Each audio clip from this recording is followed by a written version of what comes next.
హరివంశము. శ్రీ గణపతి సచ్చిదానంద స్వామీజీ. శ్రీకృష్ణుడి రుద్రస్తుతి. తెల్లవారి లేచేసరికి స్నానానికి నీళ్లు లేవు. వెంటనే శ్రీకృష్ణుడు పరమేశ్వరుడైన శంకరునికి నమస్కరించి గంగాదేవిని ధ్యానించాడు. వెంటనే ఆయన ఎదుట గంగాదేవి ప్రవాహం సాక్షాత్కరించింది.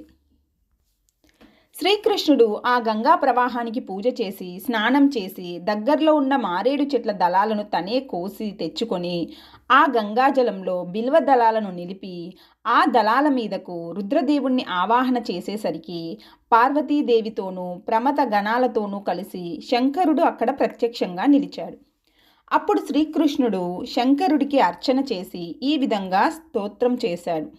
ఓ దేవదేవ, గ్రామాలలో ఉండే పశువులకు, అరణ్యాలకు ఉండే పశువులకు కూడా నువ్వే పతివి.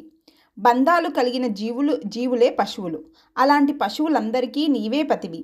అందుకే వేదాలు నిన్ను పశుపతి అని కీర్తిస్తున్నాయి.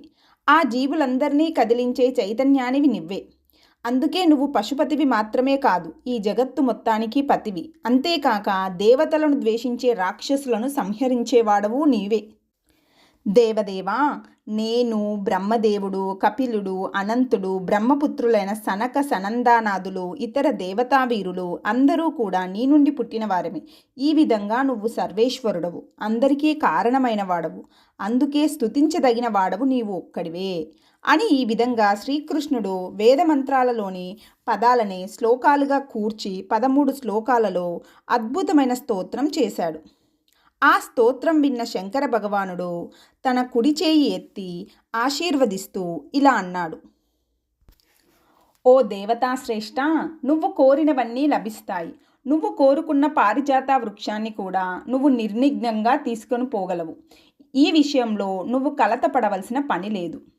పూర్వం ఒకప్పుడు నువ్వు మైనాక పర్వతం మీద కూర్చొని నా కోసం తపస్సు చేశావు. అప్పుడు నేను నీకిచ్చిన వరాలు కూడా సత్యాలే. ఆ వరాలను కూడా తలుచుకో. సుస్థిరంగా ఉండు.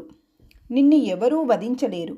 అక్కడి దాకా ఎందుకు, నిన్ను జయించడం నాకే సాధ్యం కాదు.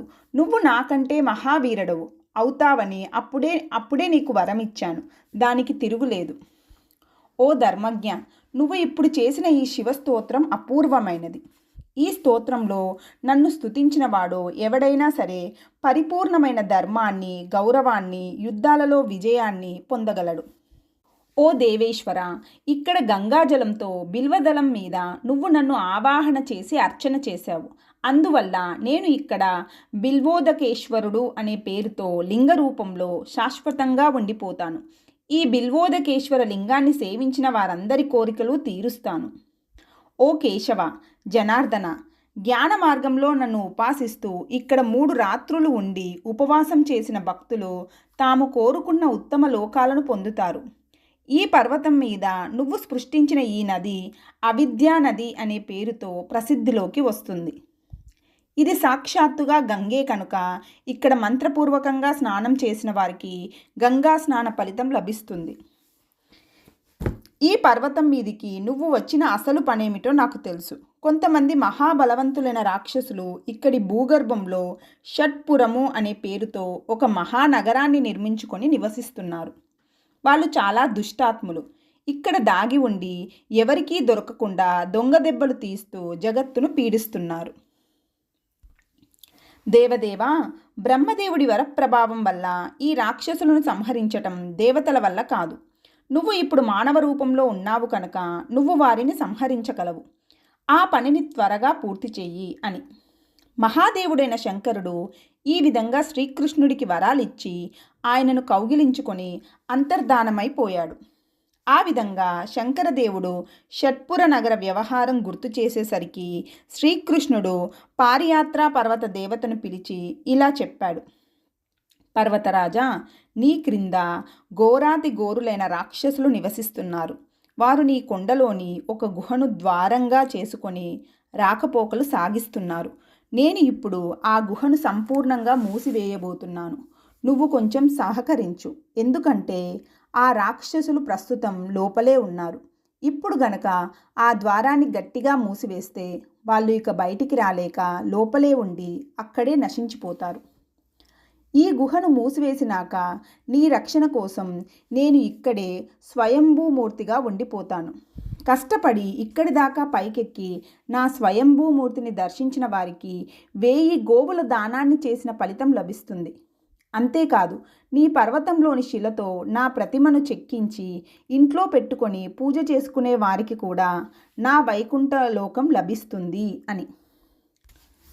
పారిజాత స్వీకరణము. ఈ విధంగా వరాలు పుచ్చుకోవటం, ఇవ్వటం రెండూ పూర్తి అయ్యాక శ్రీకృష్ణుడు రథం ఎక్కి బిల్వదకేశ్వరుడికి మరోసారి నమస్కరించి యుద్ధానికి బయలుదేరాడు. దేవేంద్రుడు పుష్కరం దగ్గర ఉన్నాడని తెలిసి శ్రీకృష్ణుడే అక్కడికి వెళ్ళి దేవేంద్రుణ్ణి యుద్ధానికి ఆహ్వానించాడు.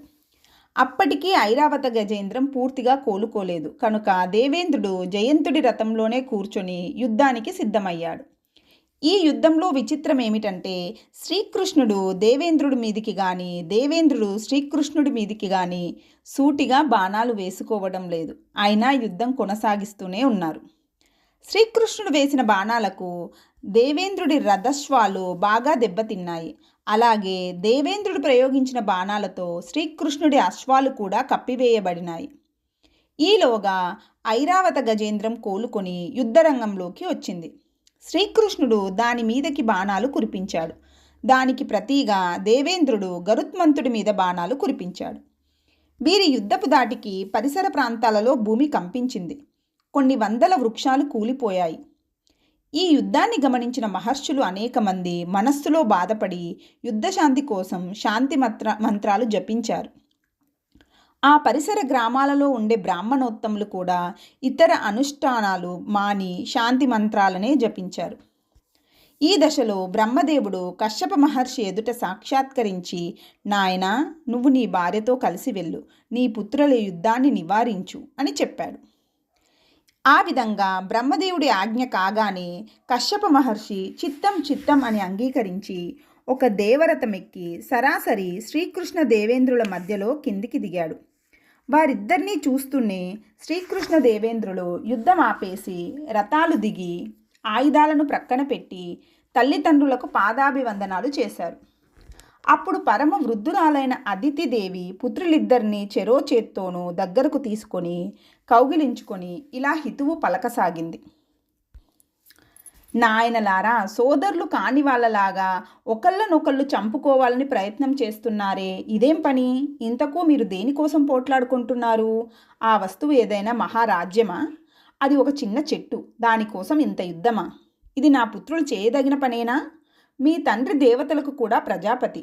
ఆయన స్వయంగా వచ్చి మీ ముందు నిలబడి ఉన్నారు. ఆయన మాట నా మాట మీరు వినదలుచుకున్నట్లయితే ముందు ఆయుధాలను వదిలిపెట్టేయండి, వెళ్ళి ఆ నదిలో స్నానం చేసి రండి అని. శ్రీకృష్ణ దేవేంద్రులు ఇద్దరూ మారు మాట్లాడకుండా కొత్తగా ఉద్భవించిన గంగా నదిలో అనగా అవింధ్యా నదిలో స్నానం చేసి ఒడ్డుకు వచ్చారు. అప్పుడు దేవేంద్రుడు శ్రీకృష్ణుడితో సన్నగా ఇలా అన్నాడు. శ్రీకృష్ణ, నా తర్వాత పుట్టి నన్ను అన్నను చేసింది నువ్వే, సంపూర్ణ స్వర్గరాజ్యంలో నిలబెట్టింది నువ్వే. ఆ 2 గౌరవాలను నీ చేత్తో నువ్వే త్రోసిపుచ్చాలని చూస్తున్నావు. పైగా నా ప్రాణదీపం ఆర్పేయాలని చూస్తున్నావు. ఈ పని ఎలా చేయగలుగుతున్నావయ్యా అని. శ్రీకృష్ణుడు ఏమీ మాట్లాడలేదు. ఇద్దరూ కలిసి అదితి కశ్యపుల దగ్గరకు వచ్చేశారు. అప్పటికి అనేక మంది మహర్షులు గుంపులుగా అక్కడికి చేరారు. ఆ మహర్షులంతా శ్రీకృష్ణ దేవేంద్రులు కలిసి రావటం చూసి సంతోషంతో కిలకిలా నవ్వుతూ ఈ ప్రదేశానికి ఇప్పటి నుంచి ప్రియ సంగమనము అనే పేరు స్థిరమైపోవుగాక అన్నారు. ఈ సంతోషాన్ని గమనించిన శ్రీకృష్ణుడు ఉచ్చేస్వరంతో, నేను దేవేంద్రుడికి అభయమిస్తున్నాను అనేశాడు. అందరూ హర్షధ్వానాలు చేశారు. ఇక వచ్చిన దేవతావర్గం ఎవరి విమానాల్లోకి వారు ఎక్కేశారు. కశ్యపుడు, అదితి, దేవేంద్రుడు, శ్రీకృష్ణుడు ఈ 4 ఒకే విమానం ఎక్కారు. అందరూ ఇంద్రభవనానికి చేరుకున్నారు. ఆ పూటకు ఎవరూ ఏమీ మాట్లాడలేదు. ఆ మర్నాడు తెల్లవారినాక అదితిదేవి శ్రీకృష్ణ దేవేంద్రులను ఇతర ముఖ్యులను పిలిచి అందరి సమక్షంలోనూ ఇలా చెప్పింది. నాయనా శ్రీకృష్ణ, ఇక నువ్వు ద్వారకా నగరానికి బయలుదేరు. వెళ్ళేటప్పుడు పారిజాత వృక్షం తీసుకెళ్ళు. మా కోడలు సత్యభామ చేత పుణ్యక వ్రతం చేయించు. అది పూర్తి కాగానే ఈ పారిజాత వృక్షాన్ని మళ్ళీ తెచ్చి నందనవనంలో యథాస్థానంలో నిలబెట్టు అని. ఆ మాటలు వింటూనే ప్రక్కనున్న నారద మహర్షి ఈ మాటలు చాలా ధర్మయుక్తంగా ఉన్నాయి, చాలా బాగున్నాయి అని ప్రశంసించాడు. శ్రీకృష్ణుడు కూడా అమ్మా నువ్వు చెప్పినట్లే చేస్తాను అన్నాడు. ఆ తర్వాత శ్రీకృష్ణుడు తల్లిదండ్రులైన అదితి కశ్యపులకు మాత్రమే కాక అన్నావదినలైన సచి మహేంద్రులకు కూడా నమస్కారం చేసి తిరుగు ప్రయాణానికి సిద్ధమయ్యాడు. అప్పుడు శచీదేవి శ్రీకృష్ణుడి భార్యలందరికీ ప్రత్యేకమైన బహుమతులు ఇచ్చింది. ఆయన యొక్క 16,100 మంది భార్యలతో సహా అందరికీ పేరు పేరున బహుమతులు అందించడమే కాక శ్రీకృష్ణుడికి ప్రత్యేకమైన కానుకలు ఇచ్చింది. శ్రీకృష్ణుడు అవన్నీ స్వీకరించి తిరుగు ప్రయాణం ప్రారంభించాడు. ఆ ప్రయాణం సరాసరి ద్వారకా నగరానికి పోలేదు. ముందుగా రైవతకాద్రికి చేరి పారిజాత వృక్షాన్ని అక్కడ భద్రంగా ఉంచి నేను పారిజాత వృక్షాన్ని తీసుకొని ద్వారకా నగరంలోకి ప్రవేశించబోతూ ఉన్నాను కనుక ఆ దేవవృక్షానికి తగిన స్థాయిలో స్వాగతోత్సవం ఏర్పాటు చేయండి అని సాత్యకి ద్వారా ద్వారకా నగరానికి కబురు చేశాడు. సాత్యకీ రథం మీద ముందుగా ద్వారకా నగరానికి వెళ్ళి స్వాగతోత్సవానికి ఏర్పాట్లన్నీ చేసి పురప్రముఖులందరినీ వెంటబెట్టుకొని ఊరు బయటకి వచ్చి శ్రీకృష్ణుడి కోసం ఎదురు చూస్తున్నాడు. ఇంతలో గరుత్మంతుడి మీద పారిజాత వృక్షాన్ని పెట్టుకొని ప్రద్యుమ్నుడు అతడి వెనకాలే స్వీయ రథం మీద శ్రీకృష్ణుడు అక్కడికి చేరారు. ద్వారకా నగరపు ప్రజలు ఆనందానికి అవధే లేదు. దేవవృక్షాన్ని చూసేసరికి ఎంతసేపు చూసినా వారికి తనివి తీరటం లేదు. దానికి తోడు ఆ దేవవృక్షం కొన్ని మహిమలను చూపించడం మొదలుపెట్టింది. ఆ వృక్షం దగ్గరలోకి వచ్చిన ముసలివాళ్ళు పడుచువాళ్ళు అయ్యారు. గ్రుడ్డివారికి చూపు వచ్చింది. రోగగ్రస్తులు ఆరోగ్యవంతులయ్యారు. ఎక్కడి నుంచి వచ్చాయో తెల్లని కోకిలలు వచ్చి పరమ మనోహరంగా కుహు కుహు నాదగానాలు చేశాయి. ఆకాశం నుంచి దేవవాద్యాలు దేవగానాలు వినిపించాయి. ఆ పారిజాత పుష్పాల సువాసన ఊరంతా గుబాలించింది.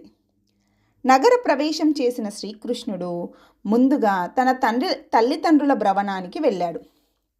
అక్కడ దేవకీ వసుదేవులకు నమస్కరించి ఆ తర్వాత ఉగ్రసేనుణ్ణి బలరాముణ్ణి ఇతర యాదవ శ్రేష్ఠులను దర్శించి ఆ తర్వాత వారందరికీ వీడ్కోలు చెప్పి పారిజాత వృక్షంతో సహా సత్యభామ భవనంలోకి ప్రవేశించాడు. సత్యభామాదేవి మున్ముందుగా శ్రీకృష్ణుని పూజించి తర్వాత పారిజాత వృక్షాన్ని కూడా అర్చించి స్వీకరించింది. సత్యభామ భవనంలో ఆ వృక్షం మరికొన్ని కొత్త మహిమలు చూపించింది.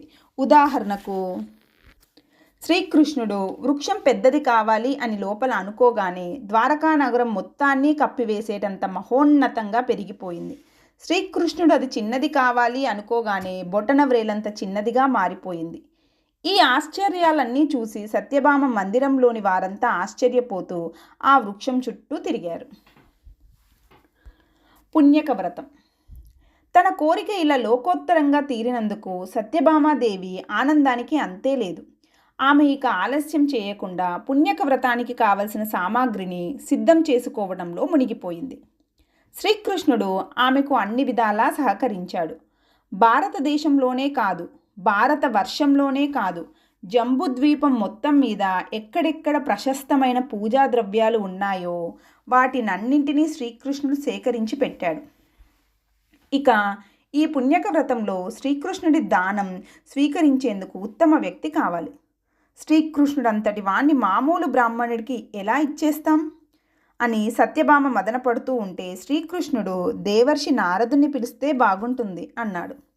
సత్యభామ కూడా సంతోషంగా ఒప్పేసుకుంది. వీళ్ళు ఇలా స్మరించిందే తడువు నారద మహర్షి వాళ్ళ ఇంటికి రానే వచ్చాడు. సత్యభామాదేవి ప్రేరణ వల్ల శ్రీకృష్ణుడు నారదుణ్ణి పుణ్యక వ్రతం దానం తీసుకోవలసిందిగా ప్రార్థన చేశాడు. నారదుడు చిత్తం మీ ఆజ్ఞ అన్నాడు. వ్రతం ప్రారంభమయ్యింది. వ్రతకల్పం అద్భుతంగా సాగుతోంది. వ్రతంలో భాగంగా భర్తు దానఘట్టం దగ్గరకు వచ్చింది. దానిలో భాగంగా నారద మహర్షికి ప్రత్యేక స్నానాలు చేయించి శ్రీకృష్ణుడే స్వయంగా అతడికి గంధాలు పూసి మెడలో పూలమాలలు వేసి దగ్గర కూర్చొని పంచభక్ష పరమాన్నాలతో భోజనం పెట్టాడు. ఈ సేవలన్నింటిలోనూ సత్యభామాదేవి కూడా వినయంగా పాలు పంచుకుంది. ఇక దాన సమయం వచ్చింది. సత్యభామాదేవి శ్రీకృష్ణుడి మెడలో పూలమాల వేసి పారిజాత వృక్షానికి కట్టివేసింది. తరువాత 1000 గోవులు, పర్వతమంత బంగారం, వెండి, మణులు, రత్నాలు, వీటితో పాటు పర్వతమంత నువ్వుల రాశి, ఇతర ధాన్యాల రాశులు, వీటన్నిటితో కలిపి సత్యభామాదేవి శ్రీకృష్ణుణ్ణి నారద మహర్షికి జలధారపూర్వకంగా దారాదత్తం చేసింది. అలా శ్రీకృష్ణుడి దానం పుచ్చుకున్న నారద మహర్షి, శ్రీకృష్ణ, సత్యభామాదేవి నిన్ను నాకు దారాదత్తం చేసింది. ఇక నువ్వు నా సొంత మనిషివి, నా వెంటరా, నేను చెప్పిందల్లా చెయ్యి అన్నాడు. చిత్తం స్వామి అంటూ శ్రీకృష్ణుడు నారదుడి వెంట నడిచాడు. నారద మహర్షి చాలా హాస్యప్రియుడు, హాస్య చతురుడు కూడా. అందువల్ల శ్రీకృష్ణుడితో చాలాసేపు హాస్యాలాడి ఆయన మెల్లో ఉన్న పూలమాలను పట్టుకొని ఇటూ అటూ తిప్పి ఆట పట్టించి చివరికి ఆయన మెల్లో నుంచి ఆ పూలమాలను విడిపించేసి ఇలా అన్నాడు. శ్రీకృష్ణ, పూర్వం పార్వతీదేవి ఈ పుణ్యక వ్రతం చేసినప్పుడు నేనే శంకరుణ్ణి దానంగా పుచ్చుకున్నాను. అప్పుడు మళ్ళీ ఆయన్ని వెనక్కి ఇచ్చివేయటానికి వెల ఎంత తీసుకోవాలా అనే చర్చ వచ్చింది. అప్పుడు ధర్మాధికారి అయిన శంకర భగవానుడు ఒక కృష్ణాజినంతో మూట కట్టిన నువ్వులు, కొద్దిగా బంగారం, ఒక దూడతో కూడిన కపిల గోవు, వీటిని తనకు వెలగా నిర్ణయం చేసి చెప్పాడు. దేవా, శ్రీకృష్ణ, నీకు శంకరుడికి ఏమి భేదముంది? ఏమీ లేదు. కనుక సత్యభామాదేవి నాకీ వెల చెల్లించి నిన్ను మళ్ళీ స్వీకరించవచ్చు అని. అప్పుడు శ్రీకృష్ణుడు సంతోషంగా తదాస్తు అనేశాడు. నారదుడికి ఆ మూల్యం చెల్లించి సత్యభామ శ్రీకృష్ణుని మళ్ళీ స్వీకరించింది. అప్పుడు శ్రీకృష్ణుడు సంతోషించి, నారదా, నువ్వంటే నాకు ఎనలేని ప్రీతి, నీకు ఏం వరం కావాలో కోరుకో అన్నాడు. నారద మహర్షి ఇలా విన్నవించాడు. ఆద్యంతాలు లేని సనాతనుడవైన శ్రీ మహావిష్ణు, నీకు నా మీద గల ప్రీతి ఇలాగే శాశ్వతంగా నిలబడిపోవుగాక. ప్రభు, నాకు నీ సాల్యోక ముక్తి లభించుగాక. ఏదైనా కారణాల వల్ల నేను మళ్ళీ జన్మించవలసి వస్తే తల్లి గర్భంలో నుంచి జన్మించవలసిన అవసరం కలగకుండుగాక. ఎన్ని జన్మలెత్తినా నా బ్రహ్మజ్ఞాన సిద్ధి ఇలాగే సుస్థిరంగా ఉండిపోవుగాక అని శ్రీకృష్ణ భగవానుడు సంతోషంగా తతాస్తు అనేశాడు. ఈ పుణ్యక వ్రతానికి సత్యభామ తన సవతులందరినీ సగౌరవంగా ముందే ఆహ్వానించింది. వాళ్ళంతా వచ్చారు. శచీదేవి పంపిన కానుకలన్నింటినీ వాళ్ళందరికీ సత్యభామాదేవి పేరు పేరున పిలిచి పంచింది. నారద మహర్షి దగ్గర ఉండి వాళ్ళ అందరికీ పారిజాత వృక్ష మహిమను వివరించి చూపించాడు. అలాగే పాండవులు, కుంతి, ద్రౌపది, శ్రీకృష్ణుడి మేనత్తలు రుక్మిణి అన్న రుక్మి, అతని తండ్రి భీష్మక మహారాజు మొదలైన బంధువర్గం అంతా కూడా ఈ వ్రతానికి వచ్చి కానుకలు అర్పించి సత్యభామ శ్రీకృష్ణుడు చేసిన సత్కారాలను స్వీకరించి స్వస్థానాలకు వెళ్ళిపోయారు. ఇలా 1 సంవత్సరం కాలం గడిచింది. అంటే దేవతల లెక్కల్లో 1 రోజు గడిచింది. అప్పుడు శ్రీకృష్ణుడు పారిజాత వృక్షాన్ని తీసుకొని స్వయంగా స్వర్గానికి వెళ్ళి ఆ వృక్షాన్ని నందనవనంలో మళ్ళీ నిలబెట్టి అక్కడి నుంచి తన తల్లిదండ్రులైన అదితి, కశ్యపుల దర్శనం చేసుకొని నమస్కరించాడు. అప్పుడు అదితిదేవి చాలా సంతోషించి, నాయనా శ్రీకృష్ణ, నువ్వు దేవతా శ్రేష్ఠుడివి, నీకు దేవేంద్రుడికి స్నేహం సుస్థిరంగా ఉండని అంటూ ఆశీర్వదించింది. శ్రీకృష్ణుడు అలాగే అమ్మా అంటూ ప్రక్కనే ఉన్న దేవేంద్రుడి వంక చూసి ఇలా అన్నాడు. దేవేంద్ర, మహాత్ముడైన మహాదేవుడు భూమి క్రింద దాక్కొని ఉన్న మహారాక్షసులను కొంతమందిని సంహరించమని ఆదేశించి ఉన్నాడు. బ్రహ్మవర ప్రభావం వల్ల వాళ్ళు దేవతలకు లొంగరు. అందువల్ల మనుష్య అవతారంలో ఉన్న నేను మాత్రమే ఆ పని చెయ్యగలుగుతాను. అయితే నాకు నీ అనుచరులతో మనుష్య దేవుడుగా ఉన్న ప్రవరుణ్ణి, నీ పుత్రుడైన జయంతుణ్ణి సహాయంగా పంపించు. నేను వారిని వెంట పెట్టుకొని ఆ రాక్షస సంహార కృత్యాన్ని ఒక 10 రోజుల్లో పూర్తి చేస్తాను అని. దేవేంద్రుడు ఆ మాటలు విని సంతోషంగా సరే అన్నాడు. పుణ్యక వ్రత విధానం, దానిలో రకాలు. కథాకథనం ఇలా జరుగుతూ ఉండగా శ్రోత అయిన జనమేజయుడు వైశంపాయనుని ఆపి, వైశంపాయన మహర్షి, మీరు పై కథలోకి వెళ్ళే ముందు ఇందాక ప్రస్తావించిన పుణ్యక వ్రత విధి విధానాల గురించి విశేషాలను దయచేసి చెప్పండి అని అడిగాడు. అది విని వైశంపాయనుడు తన కథనాన్ని ఇలా కొనసాగించాడు. రాజా, పూర్వం ఒకప్పుడు శ్రీకృష్ణుడు, రుక్మిణి, జాంబవతి, సత్యభామాది పత్ని సహితుడై కూర్చొని ఉన్న సమయంలో నారదుడు వారి దర్శనానికి వచ్చాడు. అక్కడ మాటల సందర్భంలో రుక్మిణీదేవి నువ్వడిగిన ప్రశ్ననే నారద మహర్షిని అడిగింది. నారద మహర్షి ఆ విశేషాలను అప్పుడు విస్తారంగా వివరించి ఉన్నాడు. జనమేజయ, ఆ విశేషాలను నీకు చెబుతాను విను. మున్ముందుగా ఈ వ్రతాన్ని ఉమాదేవి ఆచరించింది. అందువల్ల ఈ పుణ్యక వ్రతానికి ఉమావ్రతం అనే పేరు కూడా ఉంది. ఆ తర్వాత కొంతకాలానికి దేవమాత అయిన అదితిదేవి ఆచరించింది. అప్పటి నుంచి ఈ వ్రతానికి అదితి వ్రతం అని పేరు కూడా వచ్చింది. ఆ తర్వాత కొంతకాలానికి దేవేంద్ర పత్ని అయిన శచీదేవి దీన్ని ఆచరించింది. అప్పటి నుంచి ఈ వ్రతానికి శచివ్రతము అనే పేరు కూడా వచ్చింది. మున్ముందుగా ఉమాదేవి ఈ వ్రతాన్ని చేసినప్పుడు వ్రత సమాప్తి సమయంలో ఆమె దేవతా వర్గంలో ఉండే తన స్నేహితురాలందరినీ పిలిచింది. ఉమాదేవి ఆ సువాసిని స్త్రీలందరికీ శ్రద్ధగా పూజ చేసి రకరకాల దానాలు చేసింది. ఆ సందర్భంగా స్నేహితురాలందరూ సంతోషంగా కబుర్లు చెప్పుకునే సమయంలో వారిలో సోమదేవుడి పుత్రిక అయిన అరుంధతీదేవి ఈ పుణ్యక వ్రత విధానం ఏమిటి, దీని వలన లభించే ఫలితం ఏమిటి అని ప్రశ్నించింది. అప్పుడు పార్వతీదేవి అరుంధతికి ఆ వివరాలు చెప్పింది. అరుంధతి, ఈ పుణ్యక వ్రతాన్ని నా భర్త అయిన శంకర భగవానుడే నాకు ఉపదేశించాడు.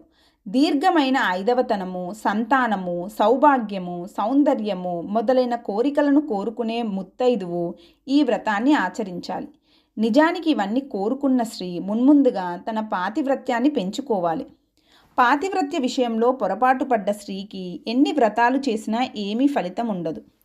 మరో ముఖ్య విషయం ఏమిటంటే, పుణ్యక వ్రతాన్ని ఆచరించబోయే స్త్రీ తన గృహ సామ్రాజ్యాన్ని తనే స్వయంగా పరిపాలించుకోవాలి.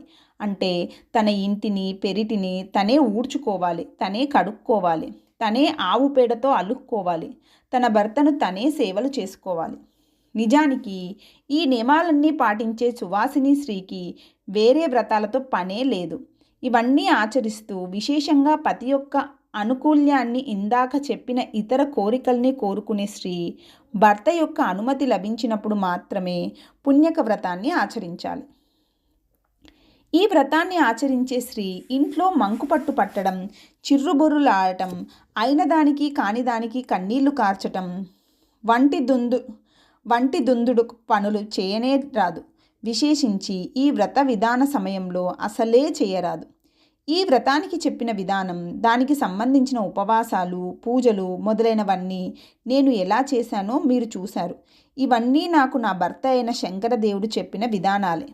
అయితే మనస్సులో గనక వేరే వేరే కోరికలుంటే, అనగా నాకు సంతానం కావాలి, సౌందర్యం కావాలి, విశేషించి అందమైన కళ్ళు కావాలి, ఇటువంటి కోరికలు ఉంటే ఈ పుణ్యక వ్రతంలో నియమ విశేషాలు, దాన విశేషాలు మారిపోతూ ఉంటాయి. ఈ వ్రతానికి దానాలే ప్రాణం. ఇక్కడ స్త్రీలు గమనించవలసిన ముఖ్య విషయం ఏమిటంటే, దానాలు చేసే స్త్రీ చాలా జాగ్రత్తగా ఉండాలి. ఉదాహరణకు పరుపు దానం చేసేటప్పుడు దానిలో ముళ్ళు లాంటివి ఉండకూడదు. పళ్ళు దానం చేసేటప్పుడు వాటిలో కుళ్ళిపోయినవి, పుచ్చిపోయినవి, కుక్కమూతివి ఇలాంటివి ఉండరాదు. ఇచ్చే ముందు వాటిని ఆ స్త్రీ స్వయంగా పరిశీలించాలి. అంతేగాక నేను దానం చేస్తున్నానని గర్వించరాదు. ఈ వ్రతం చివరిలో అన్నదానం చాలా ముఖ్యం. ఆ సందర్భంగా సువాసిని స్త్రీలకు ప్రియకరమైన రకరకాల మంగళ ద్రవ్యాలు దానం చేయాలి. మనసులో ఉన్న కోరికను బట్టి ఈ పుణ్యక వ్రత విధానం ప్రారంభమయ్యే ముహూర్తం కూడా మారిపోతూ ఉంటుంది. పుణ్యక వ్రతం అంటే ఒక రోజులో అయిపోతే వ్రతం కాదు, ఒక సంవత్సరం పడుతుంది. ఆ సంవత్సరం అంతా ఆ స్త్రీ ఎన్నో నియమాలు శ్రద్ధగా పాటించాలి. ఈ నియమాల వల్లే వ్రతం విశేష ఫలప్రదంగా మారుతుంది అని పార్వతీదేవి పుణ్యక వ్రత విధిని తెలియజేసింది. ఈ వ్రతం చివర ఉద్యాపన విధి విశేషంగా ఉంది. దానిలో భర్తను ఉత్తమ బ్రాహ్మణుడికి దానం చేసి మళ్ళీ ఎంతో కొంత వెల చెల్లించి వెనక్కి తీసుకోవడం అనే ప్రక్రియ ఉంటుంది. అదితిదేవి, శచీదేవి మొదలైన వారు ఈ విధానాన్ని ఆచరించారు. అయితే భర్త తనకు స్వాధీనం కావాలి అని కోరుకునే స్త్రీలు మాత్రమే ఈ భర్తుదాన ప్రక్రియను ఆచరిస్తారు. తక్కిన వారు దీనిని ఆచరించవలసిన పని లేదు.